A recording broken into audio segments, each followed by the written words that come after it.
Well, good afternoon, ladies and gentlemen. I'm very pleased to welcome Justin Thomas back to Augusta National for his 8th appearance in the Masters tournament. Welcome back, JT. And let me start by congratulating you on your 2022 championship, PGA championship, and of course, that win marked your second major. So congratulations on that accomplishment. At the Masters, you've been inside the top 10 on 2 occasions in 2020 and, of course, last year in 2022.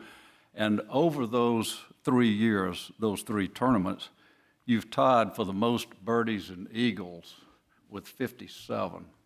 That's impressive. But with all of those recent successes in mind, why don't you share with us how you feel this sets you up for the 2023 Masters tournament?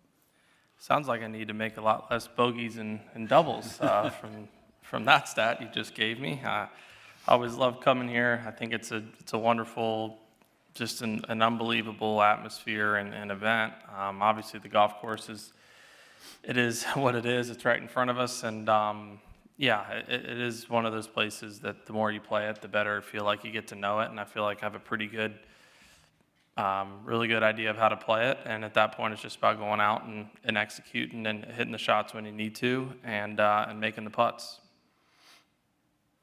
Great. Okay, Sean? With that stat, is there anything in your strategy that could help avoid bogeys that you might change? And then also, you're changing style of putting grip, or your putter grip, I think, this week. What difference does it do for you as far as putting in your stroke? Yeah, in terms of the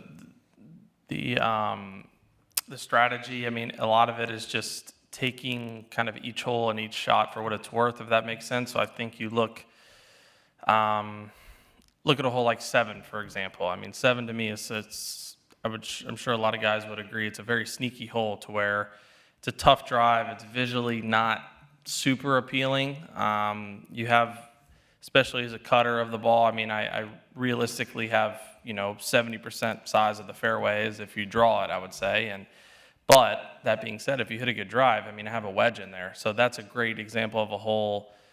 If you hit a good drive, it becomes a birdie hole. If you hit it in the rough, you get it out of play. Now you're just trying to make par. And if I had to put a finger on it in past, I would just say that there's been times where maybe I'm in between clubs. Maybe it's a longer hole. Maybe it's a hole like 7 where I get it out of position off the tee, and I'm just making it a little too hard on myself to make pars. I'm maybe trying to force the issue, maybe squeeze a 4, 5, 6 iron in there if I'm in between clubs, challenging a pin I don't need to. And I'm glad I heard that. That hopefully that'll help me for the week. But in terms of the putter grip, it's a grip. Actually, I played with Rory last week, and he had it, and I'd seen it, and very, very similar to a grip that I've used and won with actually quite a bit. And my dad had it as well, and we played on Sunday, and I just kind of picked his up, and I was like, this does actually feel pretty good. And I travel with the identical backup every single week, and I just threw it on there just to kind of see how it felt, to be perfectly honest, and it feels pretty good, so why fight it? Great. Daniel? Justin, I know you're not in favor of the ball rollback, but let's say it happens in 2025. How would that affect how the number 13th hole's played now with already 35 extra yards if that happens? I'm sure that Augusta National would love to be able to go back and sell the land that they had bought, but it's one of those things that it would be very unfortunate, or I'm sure plenty of golf course changes that have happened would not really be able to be used. But it would definitely make the whole quite a bit different for how much it's just changed in the last year. Anybody go for it? I can't imagine. I mean, I have absolutely no idea how far the ball would go, but I can't imagine. I mean, I still believe very strongly that all of us are going to find a way, whether it's changing equipment or whatever it would be, to find a way to hit as far as we possibly could. But that's just such a hypothetical. It's hard, and I honestly haven't played enough with it to know. Daniel? You recently dropped out of the top 10 of the world rankings for the first time in 6 years. I know of how competitive you are. How tough has it been, that coinciding with, it does kind of feel like, at least right now, there's sort of a big three that have kind of separated themselves? Well, I mean, is there a question there? I'm not really sure what. Yeah. No, it's just like, does it light a fire under you Yeah. to see them kind of soaring? For sure. It's definitely, I think that anytime you have competition, whether it's, at least to me, especially being the same age group, I think when Jordan playing well is good for me, and I don't know, I can't speak on behalf of him, but I would think that me playing well is good for Jordan. I just think that, we're kind of pushing each other. We don't want to lose to each other, so on and so forth. And I think it's very similar with how I feel about, Scotty, Rory, and Rahm. I have played obviously against Scotty a lot less, just in terms of him only being on tour a couple of years. But you never want your competitors to have a longer or deeper accomplishment list than you. At least I would think the majority of the field would feel that way. I know that I do. So, but at the same time, I can't play the comparison game. I can get in trouble with that, and I have in past of, well, I've done, I would maybe come off of a great year, winning 2, 3, 4 times, but I'm like, well, but Brooks won 2 majors. It's like, well, yeah, but I won 3 times, finished in the top 10, 12 times. You know what I'm saying? So it's one of those things. I just need to take care of me and need to worry about myself. And if I can do that and just get to where I know that I can be, then I feel like the rest will kind of fall into place and take care of itself. James. You're good. Sorry. Justin, I'm just curious, can you want something too much that would throw off your level of preparation and keeping your expectations even tempered going in? I know that I personally can definitely want something too much. I think I've wanted to win this tournament too much in the past. I've wanted to be number 1 in the world too badly. I've wanted to win golf tournaments too badly, and it's a fine line. I mean, it's like anything. It's just a learning experience and a learning process, and I think I'm starting to learn a little bit more. I mean, I would much prefer be number 1 in the world and be winning every tournament I'm playing in and not having to figure it out the tough way. But, there's a lot of good that can come out of, some negative experiences if you choose to look at it that way. And I feel like in the past, especially in this tournament, I've come in here just like kind of so tense and so just like, oh, I'm geared up, I'm ready to go, like I'm going to tear this place up. And it's just, as soon as one thing goes wrong, it's just, my mind's in a blender, or it's, I didn't think I was going to hit it over here. Like I thought I was going to hit it here, and vice versa, and so on and so forth. And it's, next thing you know, you shoot 73 or 4 the first day, like I've done a handful of times, and then you're just playing catch up. So I think it's just more trusting in yourself and just believing that, things will fall into place and things will happen, as opposed to, it's one thing to try to make things happen when you're 4 or 5 holes left in the golf tournament and you're 2 or 3 shots back. I think that's a very, very different animal than trying to win the tournament on the first 9 of the first day, if that makes sense. So, I definitely think that you can want things too bad and try too hard. Mary? Hey, Justin, can you describe your feelings and mindset on the first tee and how they might change throughout the week? Yeah, the first tee is, at least to me, is definitely more nerve-wracking than any first tee shot, barring a team event, a Ryder Cup, or President's Cup. But it's just, especially for how sneaky of a hole it is, and obviously everybody wants to get off to a good start, so you don't want to just take it lightly. It looks like a big fairway out there, but it seems like every year those trees are just growing and getting a little bigger and bigger, and they're kind of blocking more and more out, and then it's like you don't want to hit in the bunker. So it definitely takes some attention and want to get focused, but it's just I don't know. It's a very difficult, clearly a very difficult thing to describe, but it's just it's like a calming yet nervous feeling. I don't know what word you use to describe that, but it's just very calming because all the patrons and, 4 please, Justin Thomas now driving, and it's everybody claps, and and you kind of get the first tee jitters and a little bit of nerves. So it's like you have the calmness of the, the kind of the fans getting ready and kind of rearing up, and then it just goes dead silent, and then all of a sudden it kind of hits you that you're hitting the tee shot at Augusta. So it's very hard to describe, but it's a very cool feeling. Gary? Justin, because the golf course is so exacting, how do you and Bones find the balance between exhibiting caution and taking chances? Well, I'm very fortunate for me. I usually don't have to talk Bones too much into being aggressive due to maybe some past experiences that he's had. So that I definitely have that going for me, but I think like any week, and especially don't try to make anything more of it this week just because it's the Masters, is like any week is, hey, if you're just going to have days where maybe you're in between clubs, you don't have good lies, you don't have the right winds, the pin setup, whatever it is, and there's just times where you need to be cautious or maybe aggressive, but to a more conservative line. And then you're going to have days where it just seems like every time you get out there, it's like, oh, this is a perfect 9-iron. Oh, this is a perfect 8-iron. This is another perfect 9-iron. I can cut this perfectly into this pin. And I think when you have that, but also kind of getting a rhythm and your swing feels good and everything feels good, then I think you can attack and be a little bit more aggressive. But that's just something that I've learned over the years on tour is I can't take the exact same game plan into the week regardless of how I'm playing. I think, yeah, you have an idea in your head of like, oh yeah, if I'm hitting it good, I'm going to hit a perfect cut drive on number 1 up there, and I'm going to hit a pitching wedge in and hit my distance, and I'm going to make a birdie and move on. But maybe I don't feel as good over it to where I'm like, well, it's a bigger fairway with 3-wood today, so because I don't maybe feel as good with my driver, I'm going to hit a 3-wood over here, and then I'm just going to, realistically try to make par on this hole and then make hay on the holes when I have a chance. So it's more taking a part of where I feel like I'm at, and then Bones and I can kind of create a game plan, maybe that specific hole or day because of it. Adam?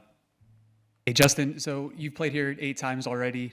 When you go through your pre-week practice rounds and stuff like that, are you still learning things about the golf course and how to play it, or is it just a matter of getting comfortable out here and fine-tuning stuff in your game? I know you've obviously gotten a lot of advice from Tiger over the years, and I'm sure from Bones as well, so I'm curious how your preparation has changed over the years here. It's my preparation's probably been less, just because I think you can almost work yourself into some bad habits or thinking too much. I mean, like I said, I have a really, really good idea how to play this place. I mean, I know what pins are where to hit it, where not to hit it, and certain winds, what, if a shot plays shorter or longer, and Bones knows the exact same thing, which putts are a little faster than others and break a little bit more than others. But so it's more just trying to get a feel for the golf course. I would say that I'm spending less time. I mean, I could spend hours on this practice facility just hitting different chips, going to both greens, and yeah, you need to get your work done and need to get accustomed to the turf, the greens, how the balls react in different spins and whatnot. But for me, it's just getting my work done, and then, I mean, a day like today was a good example. I felt my speed felt good, lag putting on the course. Did about 30 minutes of good work, and I'm like, I don't need to putt anymore. I'm just going to end up creating a problem. And then same with the range. It's, I knew something I need to kind of work on and just hit 10 balls and kind of over-exaggerated it. Felt good, and just get out of here. To me, if I'm here till 4 or 5 in the afternoon, it's a long, grueling week. And if you play like you hope to play and be in those last couple groups on Saturday and Sunday, it's even more exhausting. So I'm just trying to get some rest. Alan? Justin, can you go back to the 2017 President's Cup when Tiger was vice captain, and what was his energy and enthusiasm like, and how did he help you, and do you have any funny stories from that week about Vice Captain Woods? Yeah, I just remember, I mean, that was, I would say, when we started to get a little bit closer. I mean, I think we'd been, call it friends for a couple of years, but that was probably when I started spending more time with them on the golf course and whatever. But I just remember I couldn't wait to ask him to just like go make me a sandwich. I was like, you're my vice captain this week. Like, you have to do whatever I say, and all of us. So I never in my life thought I'd be bossing Tiger Woods around, and he had to listen to me because he's a vice captain. But my only funny story, and I hate to do this to him, poor guy's been hurt, but I can't, I have to do it. Daniel Berger on the team, I remember Tiger was in Boog's like pod. He was like their team captain pod or whatever. So I don't know if he was paired with Brooks or someone, but Boog went up to, I don't know if it was Freddy or someone, was like, Tiger can't come with our group. And he was like, what do you mean? He's like, I'm too nervous playing in front of him. He's like, dude, he's on our team. Like, he's our captain. He's like, I can't do it. He's like, you got to send somebody else with our group. So when we thought we had him to use to our advantage to make the other team nervous, it actually made some of our own team members nervous. So there's that. Did he literally make you a sandwich? I'm sure I got a couple words said back to me, and he just put it on somebody else. Okay. Justin, just to piggyback off that, talking about, how surreal it is to be good friends now with a guy who I guess was your idol, or one of your idols as a child. You've played lots of practice rounds with Tiger, I'm sure, in Jupiter, but when you're out at Augusta National Golf Club playing with Tiger Woods, is there just something extra surreal or special about that, considering a lot of your childhood memories would be watching him, all the memories of him winning here, and now you're out there with him playing a practice round? I mean, and not to take anything away from Tiger, but Freddy too. I mean, he's a legend, and he's just so entertaining and funny to honestly just listen talk. So just, I mean, I've said it, for a handful of years now. I just basically follow those two around like a little puppy dog. I mean, they know how to get around this place, and all of us do, but they hit, every year we hit chips from the same place, hit lag putts from the same place, but it's just great company. I'm very, very lucky that, I get thrown into that group every year, and we've had a lot of fun over the years, and hope to do it for many more. And although Freddie keeps continuing to hit it further and further, I don't know if I'm going to risk the opportunity of getting outdriven by him anymore. So this may be the last year if he keeps starting to send it. Noticed that today. Yeah. Luke? Justin, you're such a good wedge player and short iron player. I'm just curious what your process is for dialing those in on an important week like this week. Yeah, a lot of the work I would hope I wouldn't have to do, here. It's a lot of work at home. It's really, for me, it depends very much on the conditions and the pin, obviously, if it's, back pin, front pin, and slopes and whatnot. But the first thing you always have to do is assess the lie, and then from there, it's like, okay, I can hit any shot, or I can only hit a certain kind of shot, and then, what trajectory, and that's when I'm looking up, and maybe I want it to apex, at the top of this cloud, or maybe just underneath the tree line, or you have to get creative sometimes, and I can kind of see maybe a camera tower behind the green that I want it to land and spin one way. So it's really, I think for me, I can kind of fall in a lull with those wedges and just think like, okay, it's 100 yards, it's a full lob wedge, whereas I need to be a little bit more creative and see exactly what kind of spin and whatnot I want to do. So it's really just feel. I'm not like a clock system guy. It's just, how far back do I feel like I need to take it to hit it that far? And it's just, as kind of random as it sounds, it's also been a lot of practice and a lot of repetition to where I can kind of get that feel ingrained in my head. And, there's some weeks where maybe my feel, the ball's just going a little bit further, or certain days, and then I can kind of dial that back or try to. But, it's just kind of feeling it out. And how many wedges are you hitting, before your round, before a practice round today? Like, how much time are you spending on those? Quite a bit. It's a great facility here with that green. You can do a lot of I think that's a very important yardage here, just both with the par fives, but also if you do get in the trees on par fours and kind of pitching one in front of the green. I think that 50 to 75 yards is an important yardage to have dialed in this week, and it's one that I've not felt very good with in the past couple months, and I've struggled with. So I worked hard on it last week, and then even just when I finished today, I probably spent 20, 25 minutes alone just hitting kind of 50 to 75 yards and low, high, cut spin, draw spin, all kinds of things just to try to get comfortable with how far the ball was going was matching how far I felt it was going. And then once I felt like it did in a certain number, I'd move on. And then, kind of like I said earlier, once I was good, I was good. 2 more questions. Sean?